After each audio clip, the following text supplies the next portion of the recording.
আসসালামু আলাইকুম রাহমাতুল্লাহ। প্রিয় দর্শক, আশা করি মহান রব্বুল আলামিনের দয়ায় সকলেই অনেক ভালো আছেন। মহান আল্লাহ তাআলা নানা প্রতিকূল পরিস্থিতি দিয়ে আমাদেরকে পরীক্ষা করে থাকেন, দেখেন যে আমরা তার কতটুকু অনুগত। সূরা মুলকের 2 নম্বর আয়াতে আল্লাহ তাআলা বলেন, যিনি সৃষ্টি করেছেন মৃত্যু ও জীবন তোমাদের পরীক্ষা করার জন্য, কে তোমাদের মধ্যে কর্মে উত্তম, তিনি পরাক্রমশীল ক্ষমাশীল। সূরা রুমের 41 নম্বর আয়াতে আল্লাহ তাআলা বলেন, জলে স্থলে বিপর্যয় মানুষের কৃতকর্মের ফল। অর্থাৎ আল্লাহ তাআলার ঘোষণা অনুযায়ী এরূপ পরীক্ষা ও বিপদ আপদ আসে মানুষের গুনাহের কারণে। তাই যে কোনো কঠিন পরিস্থিতিতে হতাশ না হয়ে বরং নিজের গুনাহের জন্য আল্লাহর কাছে তওবা করা ও বেশি বেশি তাকে স্মরণ করা। প্রাকৃতিক দুর্যোগ, বিপর্যয় ও প্রতিকূল অবস্থায় রাসূল সাল্লাল্লাহু আলাইহি ওয়াসাল্লাম খুব বিচলিত হয়ে পড়তেন এবং আল্লাহর শাস্তির ভয় করতেন। এ সময় তিনি তওবা, ইস্তিগফার, নামাজে মশগুল হতেন আর তার সাহাবীদেরকেও তা বেশি বেশি করার নির্দেশ দিতেন। এজন্য ঘূর্ণিঝড় মোখার সময়ও আমাদের এই আমলগুলোর প্রতি যত্নবান হতে হবে।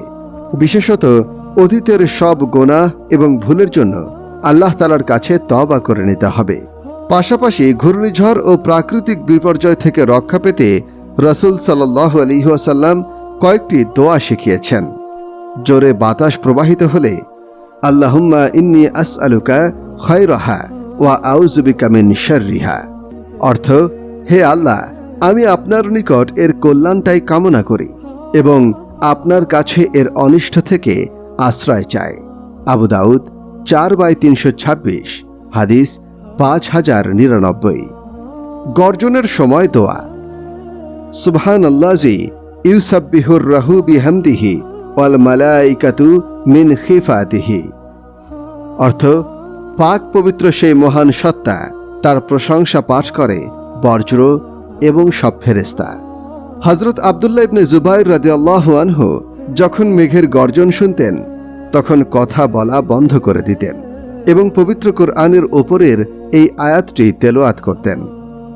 ঝড় বাতাসের অনিষ্ট থেকে সুরক্ষা পেতে দোয়া, আল্লাহুম্মা ইন্নী আসআলুকা মিন খায়রি হাযিহির রিহি ওয়া খায়রি মা ফিহা ওয়া খায়রা মা উরসিলাত বিহি ওয়া আউযু বিকা মিন শাররিহা ওয়া শাররি মা ফিহা ওয়া শাররি মা উরসিলাত বিহি, অর্থ, হে আল্লাহ, আমি আপনার কাছে প্রার্থনা করি এর কল্যাণ, এর মধ্যকার কল্যাণ এবং যা এর সাথে প্রেরিত হয়েছে তার কল্যাণ, আর আমি আপনার আশ্রয় চাই এর অনিষ্ট থেকে, এর ভেতরে নিহিত অনিষ্ট থেকে এবং এর সাথে যা প্রেরিত হয়েছে তার অনিষ্ট থেকে। বুখারী 4/76, হাদিস 3206 ও 4829।